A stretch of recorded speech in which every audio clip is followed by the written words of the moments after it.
Ghost stories are the fundamental component of Halloween.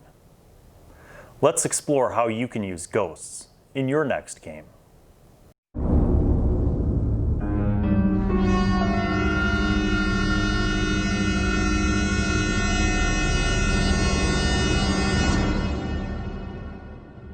Okay guys, ghosts have been around in role-playing games for as long as role-playing games have been around. And I think what makes ghosts maybe something that people don't use a lot is that it seems like, you know, something that is incorporeal and that can't be just defeated with swinging a sword. And I'll be honest with you, as a DM, I don't think I've used ghosts a lot in my games. And I think it might just be for that very same reason.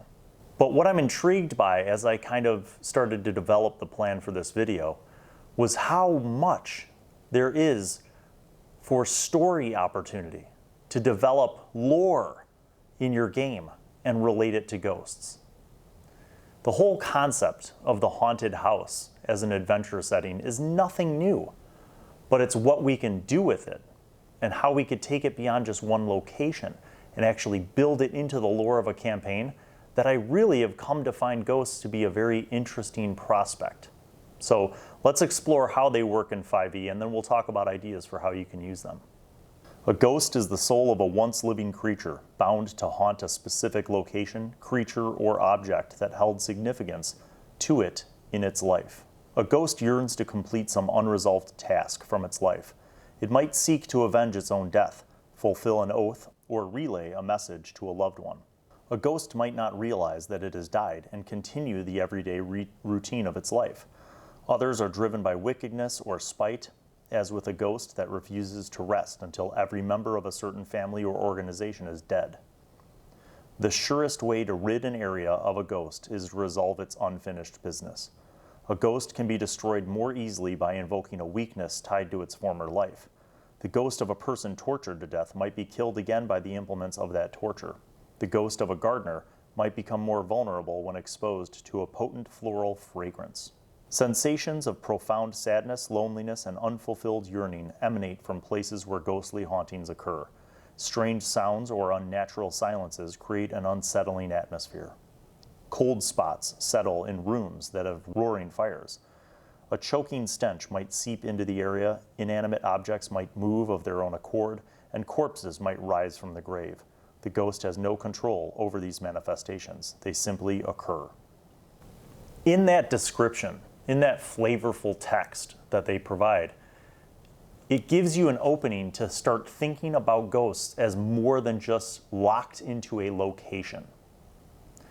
Because if you do the haunted house vibe, you could have one or more ghosts in that haunted house.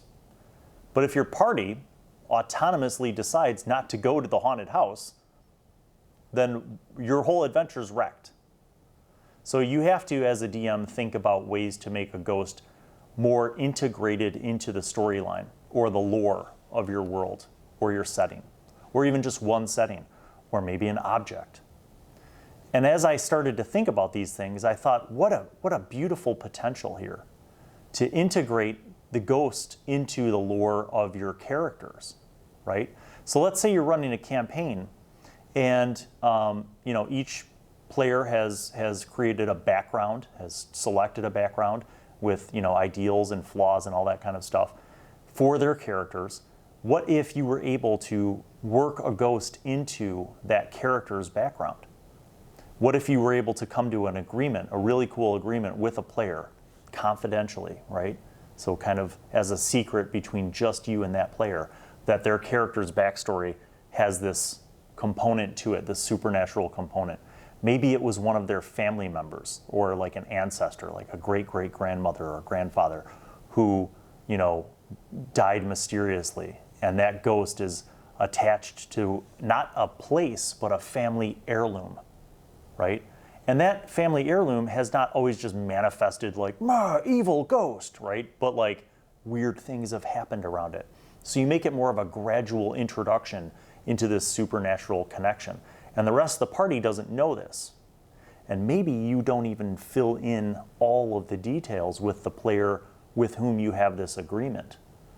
maybe they don't know everything about this. They just know that like this is an important family heirloom, and that it was handed down through generations, and it was originally owned by their great-great-grandfather who kind of established their house, but died mysteriously. So you can even make it part of an investigative thing. As they learn about their family, they learn about the weird circumstances and the mysterious death of that ancestor.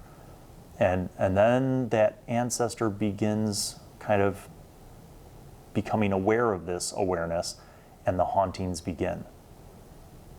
Now, that object maybe it emanates as magical, but when it's attuned to by the player, that attuning reveals more about the object and about the ghost that dwells around this haunted object, and maybe that leads to story hooks, where the ancestor wishes for their descendant to resolve this conflict that's been going on for hundreds of years, and cannot outright say that he was assassinated by this this adversarial noble house, this other noble house, but maybe wants to have this revealed through cryptic kind of strange happenings.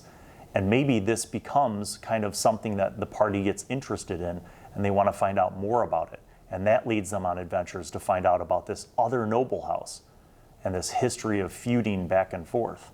And I mean, as I even think about this kind of thing, it's not cliche, it's just something that has been used before. And anyone would recognize the ideas that are presented, because I mean, you could go to Shakespeare, you could look at Macbeth. The use of ghosts in narrative storytelling doesn't just have to be for horror stories, and it doesn't have to be Halloween campfire stories. The ghost could be redeemable. The ghost could be a driving force that helps the party to resolve issues, but also gets the party to resolve the issues that keep the ghost from its eternal peaceful rest. And that was just like kind of one springboard idea that I had about how you can use ghosts. But I think in D&D there's even more potential here, because maybe you have otherworldly connections and supernatural connections between objects and ancestors, or maybe you do want to just run a straight up haunted house vibe. Well, how do you get a party of people to go into a haunted house? You start by not calling it a haunted house. You start by explaining that this manor has been abandoned for years, and the townsfolk from the villages nearby never go to that area because strange things happen. Well, what kind of strange things? And the party begins to investigate, and they find out that the home once belonged to a relatively powerful wizard, but in that wizard's old age, he began delving into strange arcane things that that were abhorrent or abominations. And so the party doesn't necessarily know that this is haunted. They don't necessarily know that that wizard is a ghost. And they don't know why that wizard is a ghost. They don't know what happened. But maybe it's enough of a hook to want to find out. Maybe they're after arcane lore. Maybe there are rumors of vast treasures that the wizard possessed and magical items that he collected, but that no one's ever been able to find. And you can create the haunted manor vibe and have a lot of cool secret doors and traps. And maybe that haunted manor now has been occupied by other things.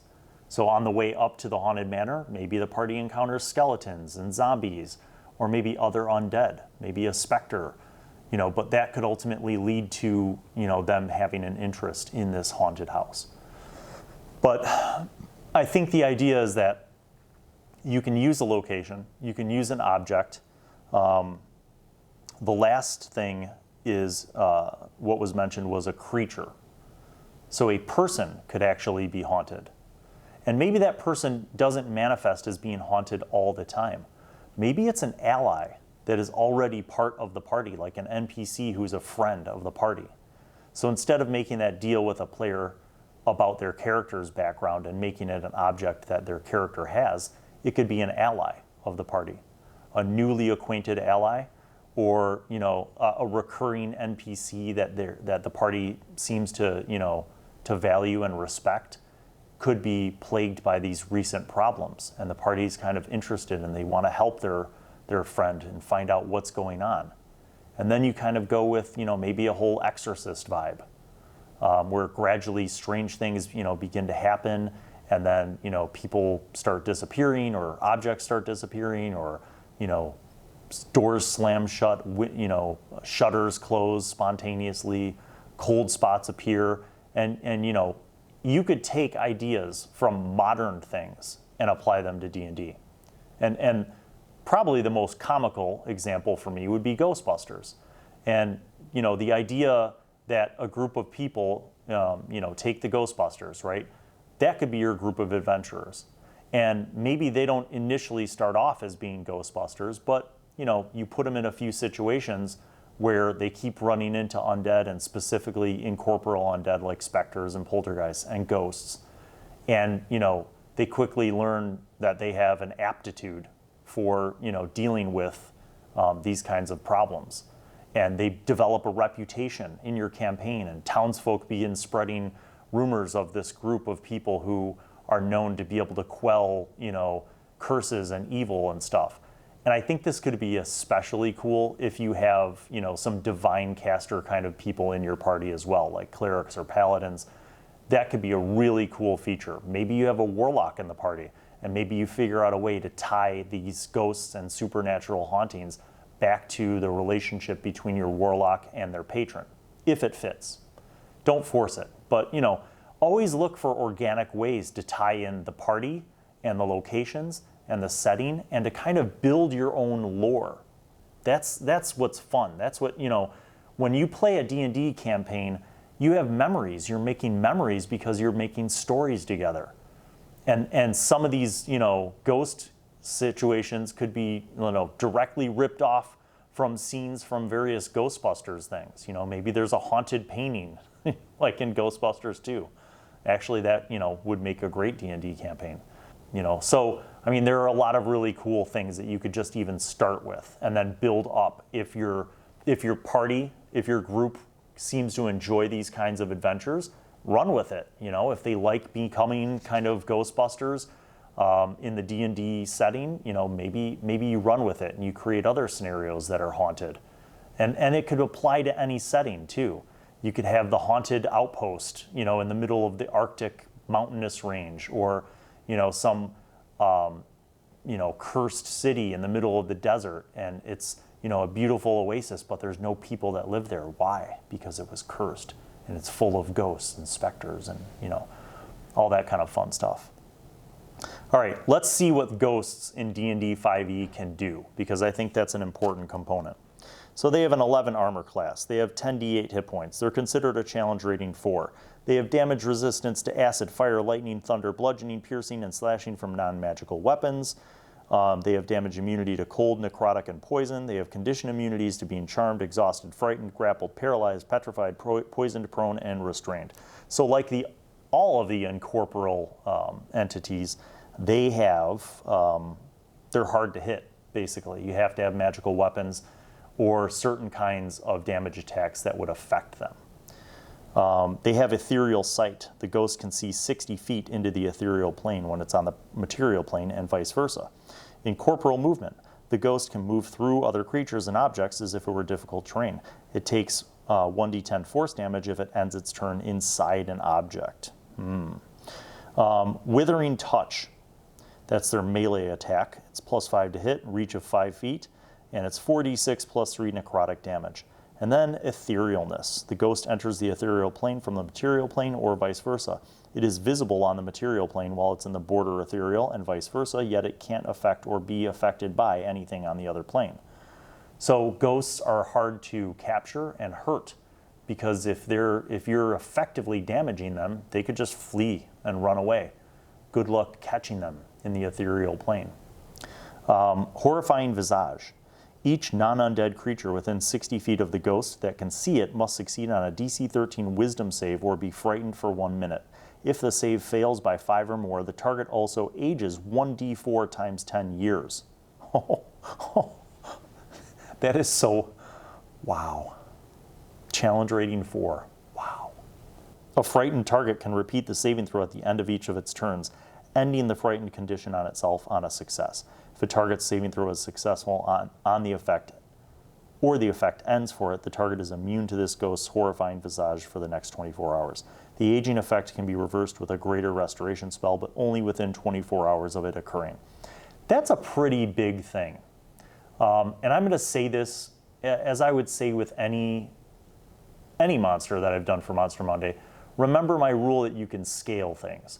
So, you can scale things to make a creature more challenging for higher levels or less challenging for lower levels, but you could also make their attacks or their effects less punitive. So let's say that you wanted the Horrifying Visage to age characters if they fail their save, but maybe not by potentially 40 years.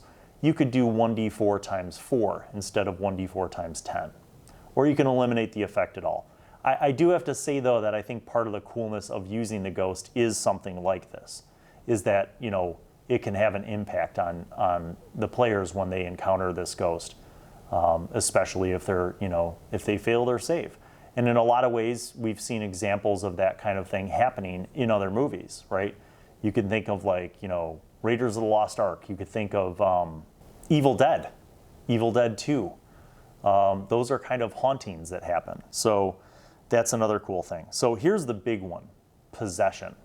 So this is on a recharge 6. One humanoid that the ghost can see within 5 feet of it must make a DC 13 charisma save or be possessed by the ghost. The ghost then disappears and the target is incapacitated and loses control of its body. The ghost now controls the body but doesn't deprive the target of awareness. The ghost can't be targeted by any attack, spell, or other effect, except ones that turn undead, and it retains its alignment, intelligence, wisdom, charisma, and immunity to being charmed and frightened. It otherwise uses the possessed target's statistics, but doesn't gain access to the target's knowledge, class, features, or proficiencies. The possession lasts until the body drops to 0 hit points. The ghost ends it as a bonus action, or the ghost is turned or forced out by an effect like the Dispel Evil and Good spell.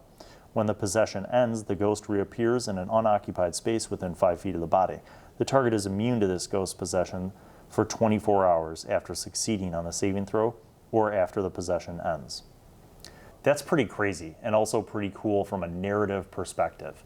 So you could have this ghost possessing an NPC and hopping from body to body and making it harder for the party to track down who's possessed and who's not, and create that sense of fear of the unknown and paranoia. Or you could have the ghost actually possess members of the party, maybe. Maybe that goes back to that question of the ancestor and the heirloom. And maybe sometimes the ghost possesses that descendant. But again, I would say have a sidebar conference with that player to make sure they're cool with it, because I think that could be misconstrued and a lot of players might think that it sucks that they're getting possessed on a regular basis. But if you implant some sense of narrative reward or actual reward, like their ability to use this family heirloom, which has some magical powers and properties, comes with a small price, and that small price is occasionally their ancestor wants to possess them and have them do things. You could have this scripted out where you have little note cards for what you want the player to do, so when they're possessed, they're still playing their character, which maintains the fallacy, the illusion for the rest of the group. They don't know why the player's acting this certain way, why their voice has changed slightly, or maybe the manner in which they're speaking is a little bit different. But they just start to notice that from time to time, the player plays their character differently, and then abruptly comes back and seems to not be exactly sure of what was going on. Just some thoughts, but I think ghosts are cool. And I want to know if you've used them as a DM or if you've encountered them as a player and how that went.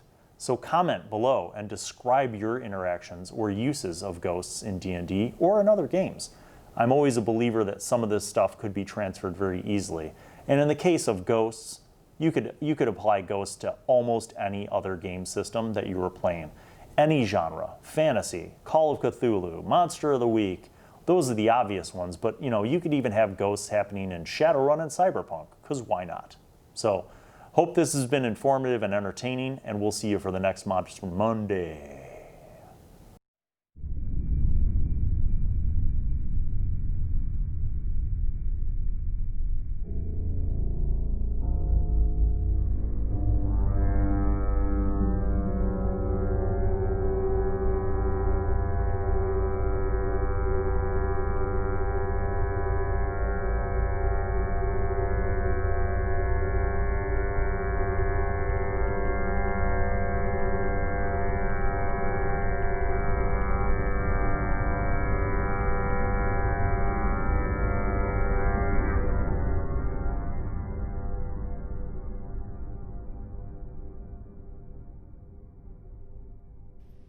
hello, it's me, Wizzy. I'm back once again to remind you to subscribe and click on the notifications button, and also watch videos that are over there.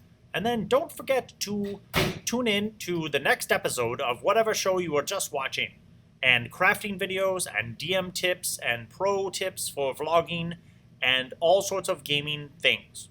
And also you could watch Bill eat food and watch other shows featuring Bill.